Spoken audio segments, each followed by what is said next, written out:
Entendido. Entendido. Buenos días y bienvenidos a la quinta mesa redonda del Bermú de Nanociencia, que es una actividad que está enmarcada dentro del Festival 10 a la -9.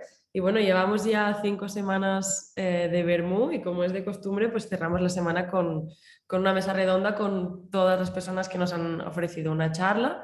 Y además esta mesa redonda pues tiene el objetivo de resolver las dudas que han salido durante la semana y bueno, es una oportunidad para generar debate en torno a la temática que en este caso es la caracterización de nanomateriales, que es algo que igual en el ámbito de la divulgación no se le da, o sea, no se habla tanto de ello. Y dicho esto, quiero presentar a los ponentes. Alejandra no está. Bueno, empiezo presentándoos al grupo, que sois Alberto Martín, Irene Castro, Irene Colomar y Lucas Weizsäcker, que sois investigadores e investigadoras en el Instituto de Ciencias de Materiales de Madrid. Es un placer teneros aquí, me ha encantado vuestra charla, ahora iremos más al detalle. Luego, por otro lado, que ahora se está conectando la cámara, tenemos a Alejandra Soriano, que es investigadora de la Unidad de Investigación de Materiales Moleculares de la Universidad de Valencia, quien nos ha hablado de la difracción de rayos X, esta técnica que es un poco complicada de entender. Mira, Alejandra, te acabo de presentar, si quieres saludar. Hola, buenas a todos. Perfecto. Pues bueno, la dinámica de la mesa redonda es que iremos haciendo unas preguntas en relación a vuestra charla, pero no solo de vuestra charla, sino de la caracterización de materiales en general. Y luego, pues la idea es que se genere un poco de debate, que os podáis contestar entre vosotros. Así que, bueno, yo quería empezar haciendo una pequeña reflexión para situar un poco dónde entra la microscopía, dónde entra la luz dentro de todo de la ciencia, de la investigación, ¿no? Porque estamos muy acostumbrados a leer noticias sobre descubrimientos, sobre nuevas terapias, sobre nuevos materiales. Se presenta mucho al objeto, pero no a la técnica o lo que hay detrás de saber qué es este objeto y cómo se ha llegado a estudiar y a testearlo, etc. Entonces, bueno, quería dirigir una pregunta a alguien del grupo de Madrid para que me contara un poco así por encima qué es la luz y por qué, o sea, por qué hablamos tanto de la luz y por qué es importante saber cómo se comporta cuando hablamos de nanociencia en concreto. Bueno, estamos en el Festival de Nanociencia, pues ¿qué podemos sacar de la luz a la hora de hacer investigación? ¿Queréis alguien empezar? Bueno, una de las cosas que tiene la luz en la nanoescala es que al final, bueno, un poco como decimos en nuestra charla, es que nanoestructurar o microestructurar los materiales nos permite, por una parte, manipular la luz, manipular cómo funciona, conseguir ciertos colores, ciertas aplicaciones, pero por otro lado también nos permite conocer o intuir cómo son esos materiales en la nanoescala, a pesar de que nos encontremos con limitaciones como se han dicho en otras charlas de esta semana, en las que la luz no nos permite formar la típica imagen en un microscopio, es decir, no podemos hacer una fotografía como tal, sino que tenemos que recurrir a otro tipo de técnicas para entender cómo es el nanomundo en esa escala. Sin embargo, la luz, aunque no nos permite formar una imagen, sí que nos permite obtener información sobre el nanomundo, poder intuir qué está pasando. Porque es eso, aunque no podamos formar la imagen, se produce también la difracción, como había en otras charlas, y nos permite también saber que, por ejemplo, materiales como mostrábamos del CD o la pantalla del móvil, tienen una estructura microscópica que no podemos ver, que a veces no podemos ver ni siquiera con un microscopio óptico, pero que al arrojar luz y ver que la luz interactúa de una manera que nos produce cosas raras, podemos saber que realmente estamos teniendo algo microscópico, aunque no lo veamos. Claro, como decimos, como la longitud de onda de la luz está la luz visible por lo menos de nanómetros, pues va a interaccionar muy bien con las cosas que sean de un tamaño nanométrico. Entonces va a poder dar mucha información de ese mundo nanoscópico. Claro, o sea, al final la luz es una de las herramientas, ¿no?, para conocer lo que tenemos, lo que queremos estudiar. Claro, siguiendo un poco la línea de esto que me comentáis, bueno, yo le paso ahora el turno de palabra a Alejandra para que nos contaras un poco, o sea, si miramos un poco la historia, porque la nano es relativamente joven, o sea, ¿qué cambio, o sea, cómo se relacionó el boom de la nano, digamos, con las técnicas que existen, ¿no? Porque entiendo que ha habido un desarrollo. Alicia en su charla, que es la tercera charla de la semana, nos hacía un viaje muy bonito del microscopio óptico y cada vez iba bajando en la escala métrica hasta llegar a enseñarnos cómo podíamos obtener información sobre materiales que son tan pequeños. Claro, entiendo que este trayecto de la escala, desde el microscopio óptico hasta el atómico, por ejemplo, ha habido un desarrollo tecnológico que ha ido permitiendo, ¿no?, que la ciencia llegara donde antes no podía. ¿Cómo se relaciona esto con la nano? Claro, pues lo has explicado súper bien. En realidad es un poco eso es lo que ha pasado. O sea, hemos pasado de lo que son los materiales en bulk, o sea, a gran escala, a empezar todo el mundo a trabajar con cosas pues mucho más pequeñas. Obviamente, habían microscopios, los microscopios ópticos que conocemos todos, que tienen unos aumentos con los que todos hemos trabajado, pero claro, ha tenido que haber un desarrollo un poco paralelo para intentar ver cosas que antes se veían a nivel macro a cosas que ahora se ven a escala nanométrica, que es un poco lo que comentaba Alicia en su charla, de llegar pues, a ver cosas de nanómetro con el microscopio de fuerza atómica. Entonces, ¿qué ocurre? Que, por ejemplo, nosotros en el instituto, los investigadores, pues preparan sus materiales y para ellos es fundamental conocer por técnicas de caracterización lo que están sintetizando, el tamaño que tiene para intentar entender sus propiedades, porque un poco como pasa con la luz que nos están explicando nuestros compañeros, o sea, las propiedades son completamente diferentes, o sea, no tienen nada que ver, o sea, de ver unas propiedades en oro, a verlas en una nanopartícula de oro, es que no tiene nada que ver, las ópticas cambian, todas las propiedades en todos esos aspectos que podamos pensar. Incluso aquí, por ejemplo, que en nuestro instituto se trabaja mucho con cosas magnéticas, pues claro, el comportamiento de un material a escala macro, a escala nanométrica, cambia muchísimo en cuanto a temperaturas, en cuanto a memoria, en cuanto a infinidad de aplicaciones. Entonces, claro, nosotros, o sea, o para nosotros, en el área en la que yo un poco me muevo, un poco para que veáis la similitud, es como al final necesitan ver qué es lo que está pasando en los materiales que sintetizan en el laboratorio. Entonces, al final es como ellos sintetizan el material en el laboratorio y luego lo necesitan caracterizar y si no pueden caracterizarlo van un poco a ciegas, cambiando cosas para intentar conseguir el objetivo final. Entonces, es súper importante el poder caracterizarlos con los microscopios, tanto a escala atómica como a escala como la difracción de rayos X o otras muchos que tenemos. Claro, sí, sí, muchas gracias por tu respuesta. Y has mencionado, ¿no?, que a veces se va un poco a ciegas y que se intenta usar una técnica u otra para obtener información del material. Otra persona del grupo de Madrid me puede decir un poco cómo es ese camino, cómo combináis ciertas microscopías u otras para hacer investigación y conseguir saber lo que estáis viendo en el material.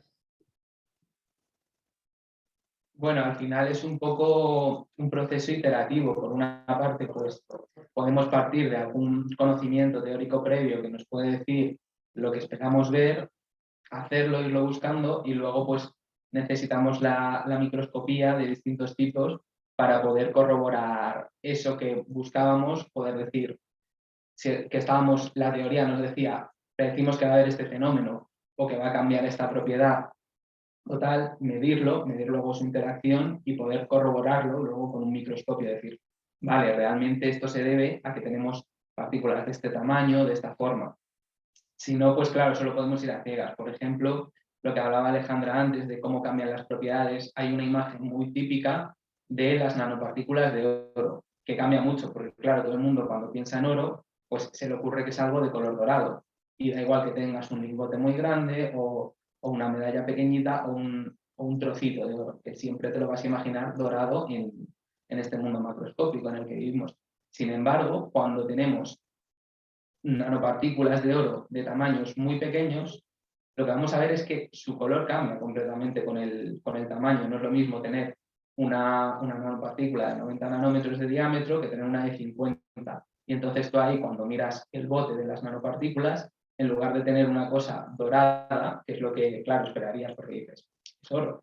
En realidad lo que tienes son cosas que van con unos tonos entre el rojo y el morado y van cambiando esta tonalidad con el color. Claro, podemos saber eso en la teoría, pero claro, necesitamos técnicas de caracterización para poder corroborar que este cambio en color se debe a este cambio en las propiedades, a este cambio en el tamaño que nos va a afectar, que nos va a producir distintos fenómenos. Pero claro, sin técnicas de caracterización no podemos saber si esta diferencia en el color que vemos a escala macroscópica se va a deber a una diferencia en el tamaño, en la composición química o igual en alguna cosa que ni nos hemos imaginado. Claro, o sea, al final os permiten ir a la razón, ¿no? de por qué un material se comporta de una manera u otra.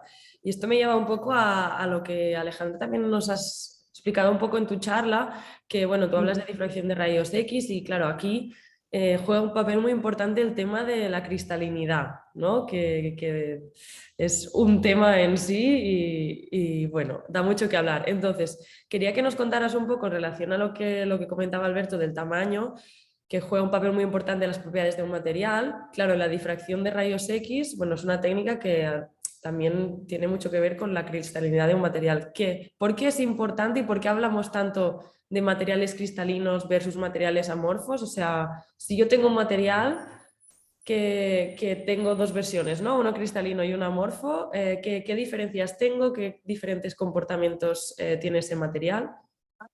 Claro. A ver, básicamente, un poco en la línea de lo que os comentábamos, o sea, tú, por ejemplo, cuando quieres sintetizar un compuesto, lo que haces previamente es partir de tus reactivos. Seguramente ha habido un estudio teórico que lo han hecho de manera computacional y entonces tienen más o menos claro cómo se van a comportar estas moléculas cuando tú las pones en un recipiente con distintos disolventes o con distintos materiales, ¿no? Entonces, tú tienes una idea teórica de cómo se van a enlazar las moléculas con los ligandos, con los enlaces, las vibraciones que van a ocurrir, todo lo que va a pasar.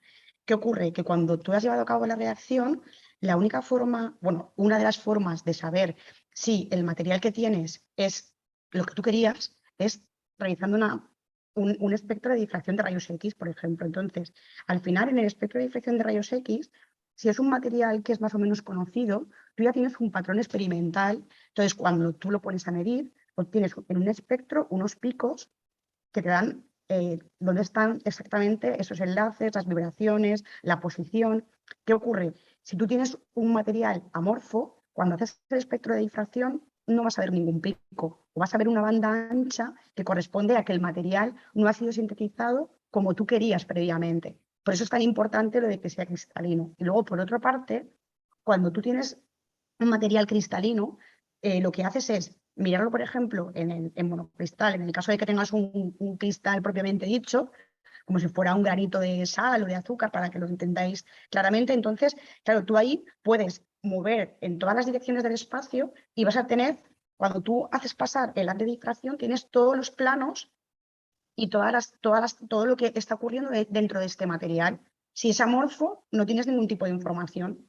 Y por eso es tan importante intentar discernirlos. Al final, el material cristalino es como una huella dactilar, para que lo entendáis, ¿no? de lo que está pasando. Y tú a partir de esa huella dactilar ya puedes saber perfectamente, mediante técnicas teóricas y tratamientos, saber cómo están puestas esas moléculas, los enlaces, cómo están todos los disolventes, y entonces ya tienes tu material completamente caracterizado. Claro, yo digo esto, o sea, es lo que estabas diciendo, que un material amorfo en comparación con un material cristalino tiene ciertas simetrías que el otro no tiene. En el caso de cristales fotónicos que estábamos hablando nosotros, al tener un periodo es cuando consigues pues que cierta luz sí que se propaga de dentro o que cierta luz no, gracias a que tienes como un ordenamiento y no es simplemente una ordenación aleatoria de los compuestos del material. Entonces te dan muchas características distintas, los amorfos te dan otras que quizás también son interesantes, ¿no? Pero en nuestro caso sí que tenemos que tener como más simetrías y parámetros y cosas. Claro, o sea, para la gente que no esté muy familiarizada con el tema, o sea, que no es tan importante tener una cierta composición, ¿no? de un compuesto, sino además de esto, una cierta estructura dentro del mismo, ¿no? Y luego entiendo Claro. que, bueno, imagino que luego tendréis también como una especie de biblioteca de todas estas huellas dactilares, ¿no? Y podéis ir como comparando. Claro, claro, claro. Además, eso es súper interesante porque una parte de la investigación un poco consiste en eso. Cuando tú publicas un material, lo que haces es meterlo con lo que tú dices en una biblioteca a la que tiene acceso todo el mundo. Y de esa forma, pues claro, no siempre todo el mundo parte de materiales completamente nuevos. A veces vas cambiando pues ciertos pues, disolventes, composición, cosas dentro de lo que es el material para obtener distintos tipos de propiedades. Entonces es muy interesante, y de hecho se hace, todo el mundo registra cuando tienes un nuevo material en las bibliotecas para poder luego acceder y que la gente pueda acceder a ellas. Claro que, o sea, es que yo quiero como remarcar como el salto que esto supone, ¿no? Porque es pasar de tener un polvito o un material y no saber lo que es a saber exactamente dónde está puesto todo y no solo saberlo, sino luego poder construir, ¿no? tus propios materiales como tú realmente quieres para que tengan las propiedades que buscas. Claro. Esto es difícil pasar del, vale, conozco mi material a luego, vale, quiero obtener este otro. ¿Cómo es el proceso de investigación? En realidad, una vez tienes un material, pues en el cambiar propiedades para que, por ejemplo, vamos a poner un ejemplo en concreto para que a lo mejor lo podáis entender mejor. Imaginad que tenemos un material que ahora bueno, está muy desarrollado, que son los famosos MOFs, que son los Material Organic Frameworks. Entonces, por ejemplo, nosotros, una de las cosas que hacemos es estudiar el tamaño del poro que tenemos en el interior de nuestra estructura para poder meter distintos tipos de gases para que se utilicen como sensores, como catalizadores. Entonces, claro, el poder manipular tu material, pues haciendo que los enlaces sean más largos, sean más cortos, que tengan distintas características. Esto es, una vez lo tienes, es relativamente sencillo. Y de ahí volvemos otra vez un poco a lo de la importancia de la microscopía, ¿no? Al poder caracterizar muy bien a través de los patrones de la simetría del ordenamiento, pues si tu poro que tú has querido crear es más grande, es más pequeño, si has conseguido lo que querías, si no, para poder ir modelando distintas propiedades dentro del material. Claro, luego está también esa estrategia, diríamos, ¿no? Por tu parte, que es la de controlar los materiales o irlos fabricando para que estén ordenados de una manera estructura atómica. Y luego, bueno, también está la aproximación de los metamateriales, que es más en la que trabajamos nosotros, que es también hacer esa idea del cristal, pero hacerlo más grande, hacerlo en un material que ya está hecho, digamos, que ya conocemos, como puede ser pues, el silicio, que es archiconocido en todo el tema de la nanotecnología, y hacer estas estructuras periódicas, estos cuasicristales que se llaman a veces, haciendo distintas estructuras, por ejemplo, que sigan un orden. Y lo que conseguimos es repetir esto que ocurre en los materiales, porque tenemos un orden en la escala atómica, repetirlo en una escala nanoscópica o microscópica. Y con esto también podemos hacer, desde otro punto de vista, digamos, esto de los materiales a la carta, esto de poder conseguir que un material sea de un color o de otro, aunque inicialmente el material base del que partimos tenga un cierto color. Claro, es que realmente es una pasada, ¿no? Porque puedes al final crear un poco lo que tú quieras. Y bueno, yo creo que es uno de los grandes potenciales de la nano. Entonces, volviendo un poco a la diversidad de técnicas de caracterización, por ejemplo, yo lanzo la pregunta a la otra Irene, por si quieres participar, si no que lo diga quien quiera, pero ¿qué número de técnicas barajáis para caracterizar un material por completo? O sea, ¿cuántas técnicas diferentes de caracterización usáis? ¿O estáis familiarizados con ellas? De estar familiarizados, lo que usaríamos es el SEM. Para empezar, bueno, nosotros partiríamos de una serie de simulaciones para no partir a ciegas al fabricar un material. Entonces, lo que nos interesa es conocer muy bien las propiedades del material para saber cuál vamos a fabricar y para centrarnos en el rango de frecuencias que queremos medir. Entonces, en cuanto a técnicas de caracterización, necesitamos estar muy seguros de lo que estamos fabricando para conocer la escala en la que estamos para conocer las distancias del patrón, para introducir defectos también, porque los defectos son los que nos van a dar luego los factores interesantes para nuestra aplicación. Entonces el SEM sería el primordial. Luego también necesitaríamos necesitaríamos hacer un montaje óptico para caracterizarlo también. Es decir, que ya no entraríamos tan en técnicas como el SEM, sino algo más macroscópico que podamos ver, como hemos explicado un poco en el vídeo también, técnicas ópticas que nos permitan ver a la macroescala cosas que existen en la nanoscala.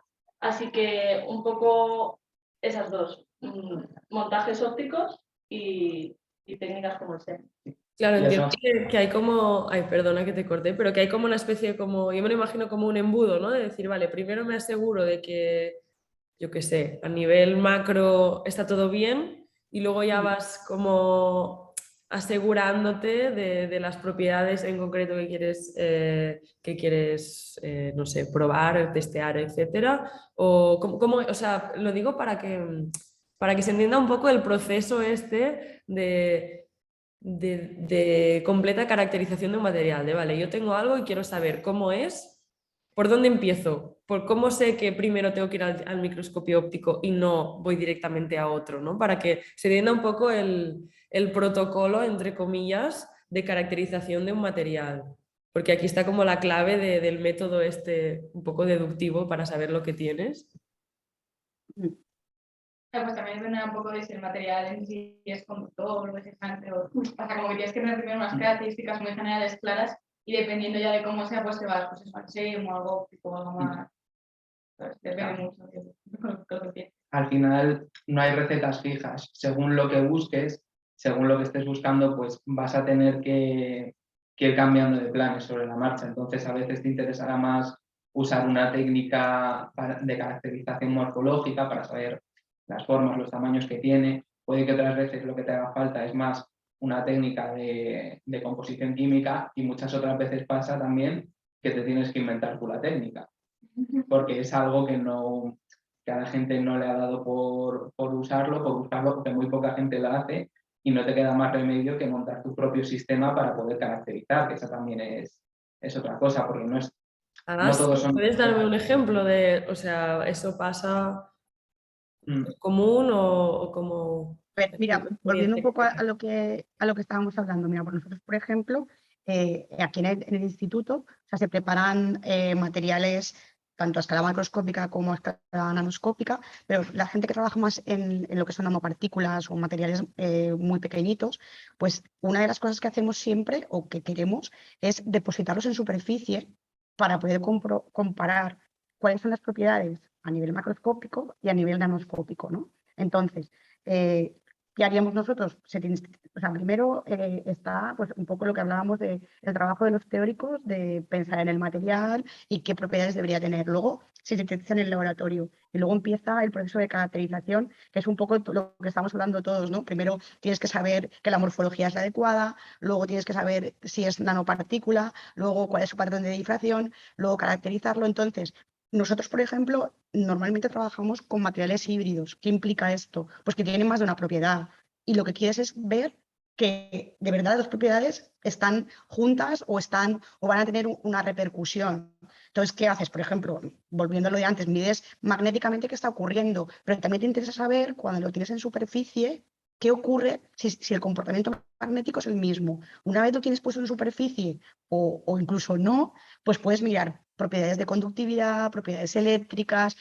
¿Qué ocurre? Que nosotros, por ejemplo, tenemos bastantes equipos de caracterización, entonces vas un poco como a la par, ¿no? Lo pones en el SQUID, que es el equipo donde vas a poder hacer las medidas magnéticas, pero luego también tenemos la opción de, en el AFM, si una vez puesto en superficie, hacerle también las medidas magnéticas. O, por ejemplo, con conductividad. Tenemos un PBMS que nos permite hacer las propiedades conductoras, pero luego también podemos conectarlas y poderlas, o sea, pegarles hilos a nivel nanoscópico, ver que todo, con la microscopía de FM, ver que todo está puesto donde tú quieres, como tú quieres, y luego medir las propiedades. Entonces, al final, como muy bien decía él, es un poco medidas a la carta. Vas a veces pidiendo equipos y pidiéndole a las empresas que te implanten cosas que necesitas para poder trabajar. ahora, por ejemplo, nosotros nos acaba de llegar un equipo de difracción de rayos X de polvo que nos va a permitir pasar gases a través de los MOVs que os decía, ¿no? Entonces, claro, un difractómetro de rayos X que pueda medir en capilar, hay varios, pero implantarle la propiedad de poder pasarle gases a través del capilar para poder ver cómo se comporta, pues eso ahora en España es el único que hay. Ahora tenemos que pegarnos con él y empezar a trabajar y que todo funcione, pero un poco más así, según lo que estás investigando y las propiedades que quieres caracterizar, pues cuando no está el equipo, lo intentas fabricar o comprar o pedir que te lo fabriquen. Vale. Si este es Mm. el caso tuyo también, Alberto, de que vais probando cosas diferentes o alguien os propone una técnica Claro. nueva. Nosotros al final, bueno, ahora en lo que estamos metidos es que vamos a montar un sistema que nos permita, claro, no existe comercialmente, entonces lo tenemos que montar nosotros mismos comprando piezas a distintos sitios y ensamblándolas y preparándolas y al final pues es eso, no es una cosa que se haga normalmente. Al final en investigación sí que hay cosas como que son comunes, entonces existen equipos comerciales, pues microscopios ópticos tienes muchísimos. SEM también tienes, el AFM también es una técnica que ya se ha consolidado mucho, pero claro, al final la ciencia es eso, la ciencia es ir más allá, ir a lo que no se ha comprobado todavía y meterse en eso. Y por ejemplo, pues es nuestro caso y estamos ahora metidos en montar un sistema que nos permita caracterizar propiedades ópticas y mecánicas de todas estas cosas que contábamos en el vídeo. Ya qué maravilla, Vale. una cosa nueva. No, pero es muy interesante ver, ¿no? que, claro, también hay que hacer investigación en las técnicas de y no solo en los Claro, materiales que al final van a ser como el producto, entre comillas, ¿no? De la aplicación sí, directa de la ciencia. Entonces, parece que sois como sois técnicos también de la técnica de caracterización o sea, en los centros, porque bueno, por experiencia propia y tal, hay personas especializadas en las técnicas. Vosotros cuando hacéis investigación, ¿trabajáis a la par con alguien que es experto o experta en una técnica concreta? ¿Os convertís vosotras mismas en las expertas? ¿Cómo funciona esto? Bueno, por ejemplo, cuando vamos a técnicas como el SEM, pues sí que necesitamos un técnico que nos ayude en ese tema para que consigamos ver lo que queremos, porque nosotros a lo mejor desde el principio no somos capaces de llegar hasta lo que queremos ver, entonces eso es esencial. Pero luego cuando hablamos de estas cosas que nos tenemos que fabricar nosotros mismos, pues allí sí que al no existir un equipo como tal que nos dé lo que queremos ver, entonces sí que nosotros mismos nos tenemos que convertir en los técnicos que van jugando un poco con cada pieza, con cada distancia, con cada cosa, para poder llegar a obtener la señal que queremos, la medida que queremos y un poco ir probando.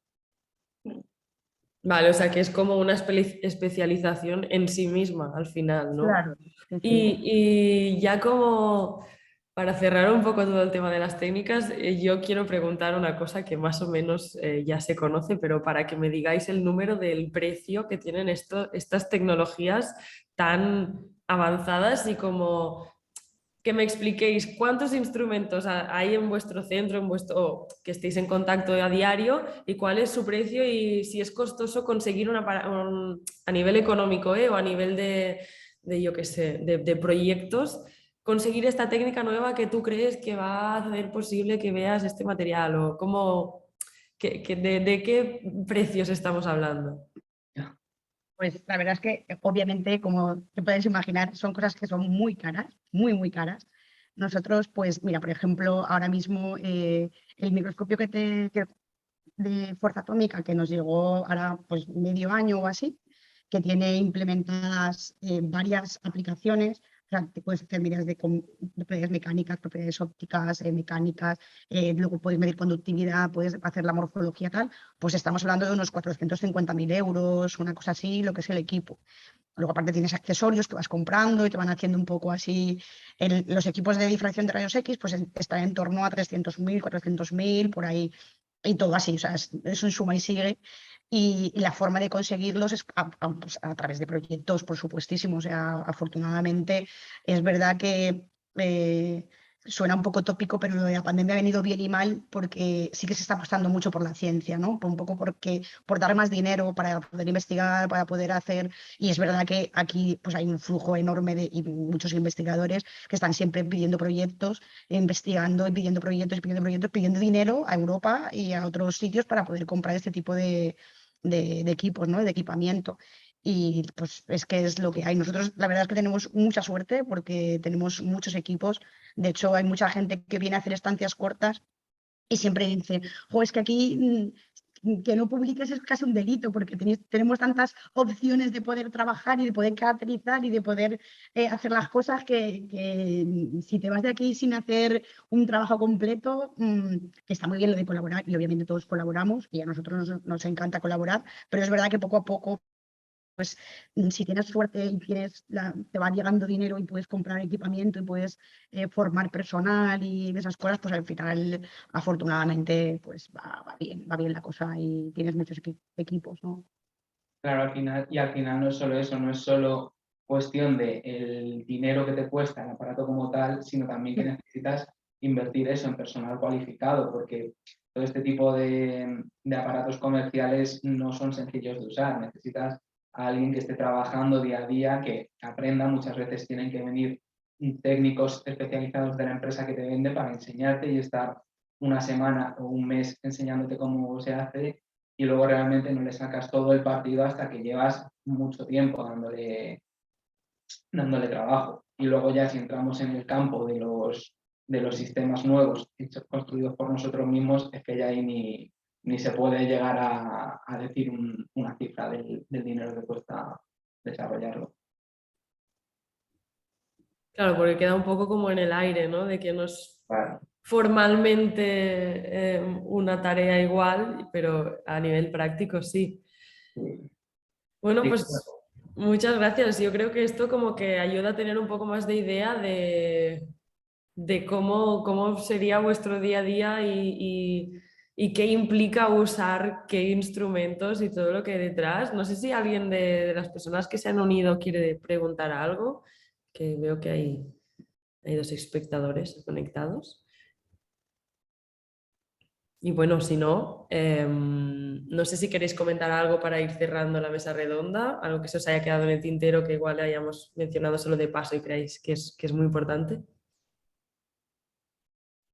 Nada, solamente hay que seguir animando a la gente a que haya investigación y que además, a ver, esto yo siempre lo digo y es así, es un trabajo casi vocacional más que remunerado porque son muchas horas y se emplea mucho tiempo, pero al final es muy satisfactorio. Yo, por ejemplo, siempre os cuento lo mismo cuando llegan los estudiantes, siempre les digo lo mismo, mi día a día nunca es igual, porque cada día haces unas cosas, yo mido mucho en los equipos, y entonces pues te traen muestras de diferentes empresas, de diferentes sitios, y no hay días iguales, ¿no? Entonces, pues no sé, animar un poco a la gente a que lo haga, porque de verdad que es apasionante.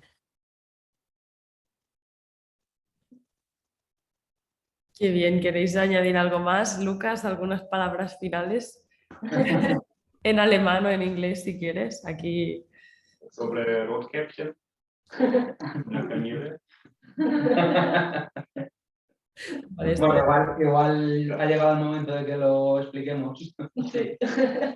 Bueno, un poquito de spoiler, ¿vale? En nuestro vídeo, no sé si os habéis fijado, al final Lucas sí. aparece hablando en alemán, en su lengua materna, y está diciendo unas cosas que igual no se corresponden con los subtítulos que le hemos puesto. Así que bueno, ha sido una pequeña bromita. Está leyendo en verdad el cuento de Blancanieves, en alemán. Ah, vale. Qué bueno. Bueno, ahora ya la gente sabe que si quiere resolver el spoiler tendrá que ver la mesa redonda hasta el final. Bueno, pues muchas gracias. Es que me parece que es súper importante que también se hable sobre la caracterización y las técnicas que hay detrás de todo lo que se descubre y se investiga. Así que un placer escucharos, las charlas han sido excelentes y nada, espero que sigáis divulgando por ahí, que al final es como la gente que no tiene formación en ciencia llega a conocerla. Así que muchas gracias por participar en el Bermú y nos vemos en otra Gracias a ti. edición. Vale, Gracias a gracias. vosotros. Hasta luego.